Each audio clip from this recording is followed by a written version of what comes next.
But it's exciting to be here. Glad you guys turned out, and I want to share some stuff tonight that I believe will really help you understand the concepts of success and how to go after who you really are as a person, accomplish what you really want to accomplish. And I want to do this by telling you a little bit of background on a couple who started a company and succeeded quite magnificently with this company. And there's so much to learn from their story, and I think you'll see a lot applies to you and your situation. The husband worked at the San Francisco Chronicle before he married her as a reporter, and she was an illustrator and a courtroom artist. And they met there at the San Francisco Chronicle. They fell in love and decided that they were tired of the daily grind of their jobs. So they downsized, economized, sold off a bunch of stuff, and then without announcing it to each other, they both spontaneously quit their jobs on the same day and came home and announced to each other, I got something to tell you. No, I got something to tell you. You go first. No, you go first. You go first. It was one of those kind of things. I quit my job. So did I. It was one of those kind of situations. And their plan was, because one was a journalist and one was an artist, they decided that they would freelance. Instead of being strictly employed by someone, they would freelance and just pick up the odd jobs and be free. Mel, the husband, said, we were interested in money only so it could buy us the freedom to paint, to write, and to travel. How many think that sounds like a pretty nice little dream, right? Who can fault him for this? But then he said, but freelancing, it became clear, wasn't so free. Mel read Napoleon Hill's book, Think and Grow Rich, which we have in our catalog of books that we offer through the website. And he said, maybe this is what I need to do after reading that book. He said the book prompted 3 questions. The first one was, how much do I want to make? The second one was, how long do I give myself to make it? And the third one was, how will I make it? These are pretty big questions. And he came up with some answers. And I love how clear his thinking was to ask himself these questions and then to come up with some answers. Now, this is a journalist. This is a guy who studied liberal arts in college. His answers are these. Number 1, they wanted to make $1 million. This was 1978, by the way. The answer to his second question was 5 years. Let's make $1 million in 5 years. And the answer to his third one was so specific, it almost blew my mind. He said, start a business. How's that for a game plan? Can you imagine going to your financial mentor? I have this game plan. I'm going to make $1 million in 5 years, and I'm going to do it by, start a business. What more do you need, right? So this was their game plan. Mel was offered a job during this time, right around this time, with a bunch of other journalists to go on a tour of exploration in Australia. And he said, well, it's probably a junket, but they needed the rent money, so he went.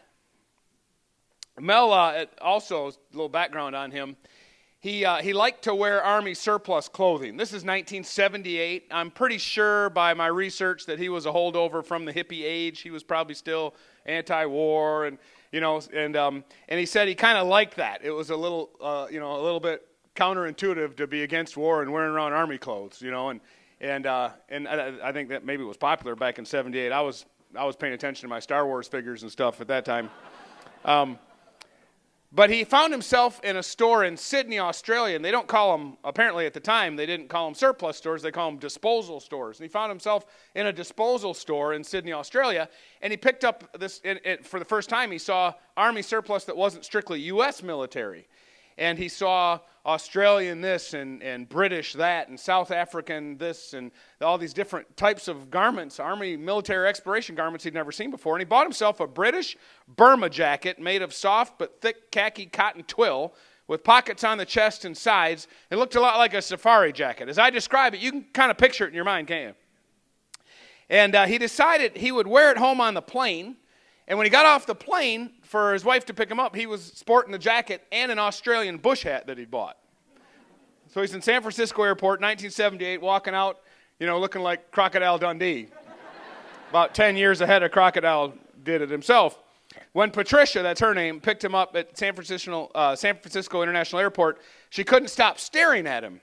And she said this, driving home, Mel regaled me with stories of the outback and the Great Barrier Reef, but my eyes kept drifting from his face to the jacket. Something was different. Had he acquired this new worldliness, this rather heroic nonchalance from his adventures down under, or was it the jacket? And then came their key insight. Mel's new jacket, this is what she said, Mel's new jacket said with panache, close to everything that I and the friends I admired valued in life: character, adventure, heritage, and independence, especially from the frivolous dictates of fashion. And then a funny thing happened. This became Mel's favorite jacket. He wore it everywhere he went. In San Francisco, as many of you know, it can get kind of cold and breezy, even in summer evenings. And everywhere Mel went, people asked him, "Where'd you get that jacket?" "That's a cool jacket. Where'd you get that jacket?" And they got their key initial insight. Mel said this: "The jacket had a message for me, and it didn't take me long to get it. Here was the business we'd been looking for." Between us, we had $1,500. "What should we name the company?" Patricia said. And Mel said, "That didn't take me a second. Banana Republic popped into my head the moment she asked." So obviously this is Mel and Patricia Ziegler, the Banana Republic, the original founders. And it's the story about what this couple did, couple of artists, what they did to launch what's now a $2.5 billion clothing company. Mel said this. He said, "The name was the easy part. Starting a company wasn't so easy. Neither of us had any experience in business or had taken even a single business course in college. We knew nothing about retail, nothing about mail order, nothing about manufacturing, nothing about surplus, nothing about finance, and nothing about management." I love this next couple sentences. "The only asset we had was our own oblivion." How many of you are thinking, "I never thought of it as an asset before, but now that you mention it, my wife says I have that one. I have the spiritual gift of oblivion." Any takers out there? Anybody think you got that asset? It's not hopeless for you. But here's my favorite sentence. "That oblivion would keep us blissfully ignorant of the bewildering and arbitrary..." Did I mention he was a writer? That oblivion would keep us blissfully ignorant of the bewildering and arbitrary impediments that would entangle us until we became so embroiled that quitting was no longer an option. Now, MC Hammer came along. He was more of a poet than a journalist, and he said it much better. He said it too legit to quit. But you get Mel's point, right? You didn't get it until MC Hammer clarified it for you, did you? If you didn't get it until MC Hammer came along, you have the gift of oblivion. That's how you know. So they found a nearby surplus warehouse, and they went peeling through the guy's racks of stuff, and nothing was all that great except Patricia found this box of these certain shirts. They were kind of a denim color, and they had pockets on them and everything. And come to find out, they were Spanish paratrooper shirts. Who'd ever heard of those? And she liked them, and so they bought the whole lot of them, and there were like 500 of them. And so they bought all of them for, I don't know, a couple dollars a piece, whatever it was. And they took them home, and they were cleaning them and ironing them and getting them ready to go. And they had a friend come over one night for dinner, and he asked them what they'd been up to, and they were all excited. "We're starting a company, we call it Banana Republic, and the concept is this." And they're talking about it. And he said, "Well, let me see what you got." And she says, "Well, we don't really have anything yet. We kind of grabbed our first shirts, and we're trying to figure out." And he said, "Well, let me see one." And so they went and got him one, and he put it on and loved it, except they noticed that the sleeves were too short. He said, "Boy, this really fits great, but what's up with the sleeves?" They came like mid-forearm.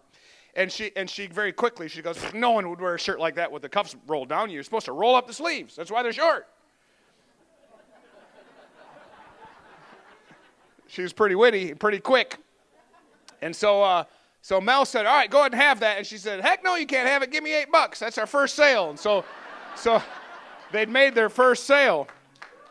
So they decided to try the idea, to test the idea, which is always wise. And they tested it at a local flea market, and they set up a little booth, and they hung up a little handmade Banana Republic sign, and they were really into the jungle motif, and you can imagine they probably, really jazzed it up. And then they had these Spanish paratrooper shirts sitting there with the sleeves that were too short that for sure you had to roll up. Everybody knows that. And they were trying to sell them, and all day went by, and they didn't sell but maybe one or two, maybe at the most. And it was at the end of the flea market, they were kind of discouraged. Thought, I wonder what we're doing wrong. Maybe this only appeals to a very narrow niche, us. And Patricia said this. She said, quote, "We need to double the price. The shirts are too cheap. People can't appreciate the value." And they came back the next weekend, did it again, doubled the price, and sold them all. Isn't that amazing? I love that because here's an important part. The lowest price is not always the right price. The Walmart formula turns my stomach. I don't want everything the cheapest. I want everything the best. And the harder you work in life, and you make a little bit, you want stuff that's right, that's quality, it's going to last. Maybe buy less things and have better things that last longer. Over time, you actually save money by having better stuff instead of spending cheap all the time. And you get what I'm talking about. So Patricia kind of instinctively knew that when assigning value to a new product, and it worked. So here they found themselves with a concept that they were excited about and they thought might work. And they had 4 big needs. Number 1, they needed a store. There was no internet in 78. Number 2, they had to find merchandise. It wasn't like you could make surplus stuff. Well, I mean, governments are real good at making surplus, and so that's where they eventually went to get it. Number 3, they had to buy this stuff, their inventory, with no money. They had no money. So they had to get a store. They had to find merchandise that couldn't be manufactured. They had to just kind of discover it. And then they had to buy it without any money to buy it with. And then they had to make a catalog.